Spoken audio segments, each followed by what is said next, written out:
What is wrong with white people? And I don't mean all white people, I mean the tiny few bastards out there who thinks that the sun shines out of their bottoms and perhaps even revolves around them. But they got their heads so far up their bottoms that that's probably why they think that. My name is Dean Haystack, the Dean, and you're listening to The Coffee Conversation. What is wrong with white people? And I don't mean all white people, I mean the tiny few bastards out there who thinks that the sun shines out of their bottoms and perhaps even revolves around them. But they got their heads so far up their bottoms that that's probably why they think that. Because I got this guy the other day who is complaining to me that his staff never ever take initiative, they're stupid and they can't think for themselves. And then he walks over to this guy who's working for him and he says, "Hey, listen, ya booty, you're not here to think, eh? You're here to work." You schmuck, you absolute flippin' moron.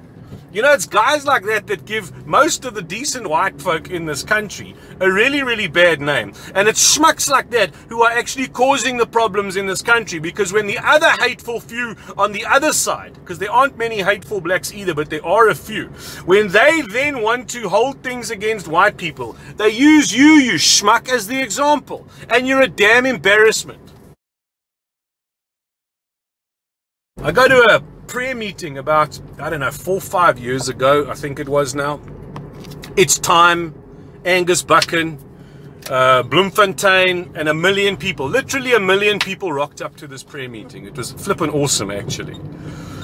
But you take a long time to get there, you drive, you get there. We got there early in the morning, and now we're sitting there, we got 6 to 7 hours left before the actual prayer meeting starts. And I didn't know what the prayer meeting ultimately was about. I don't think anybody actually knew, but we all went there going, we actually just want to pray for this country. So before that even, before the next part happens, let me tell you about that afterwards. But before I get to the place where we're going to sit, we're walking from the car park, and there's a few hundred people, a few thousand people who are walking to go and try and find their positions in this massive, massive field. And everybody's getting on like a house on fire. The whites are speaking to the blacks are speaking to the whites and the coloreds, and everybody's chatting to each other. And as we're walking, we're carrying our chairs and our picnics. There's this one flippin' schmuck just a little bit to the left of me. And there's a group of black people in front of me. And I hear him say, "Those people mustn't sit near me." We go to a prayer meeting to pray for the betterment of the country, and this guy says those people mustn't sit next to me. What is wrong with you white people? The ones that think like that. Now let me just give a message to the black people. Not all the whites think like this, okay? There's actually probably only a few who've got this bad attitude, and you're right, they're dogs. They are an embarrassment to South Africans, let's say.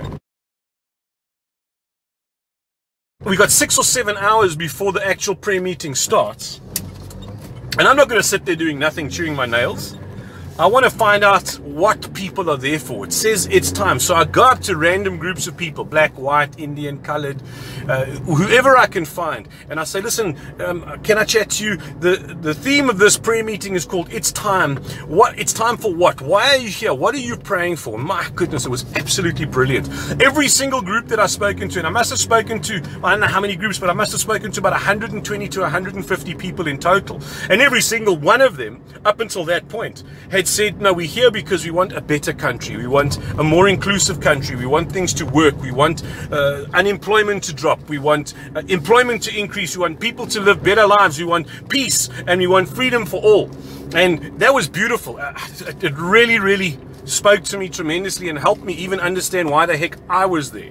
Now, just before I go and sit down, and they're about to start the prayer meeting, there's about half an hour to go, and I'm tired and my head's burnt because I wasn't wearing a hat. You know, us bald guys, we wear hats in summer, otherwise our heads burn, and we wear beanies in winter, otherwise our heads freeze. It's the burden of our beautiful skulls. And my head's burning and I'm thirsty. I think, okay, one more. Let me go speak to one more group because I haven't spoken to them. And I mosey on over and I say, "Guys, it's time." Same speech. "It's time. Why are you here? What are you here to achieve? Now we got to fix this country.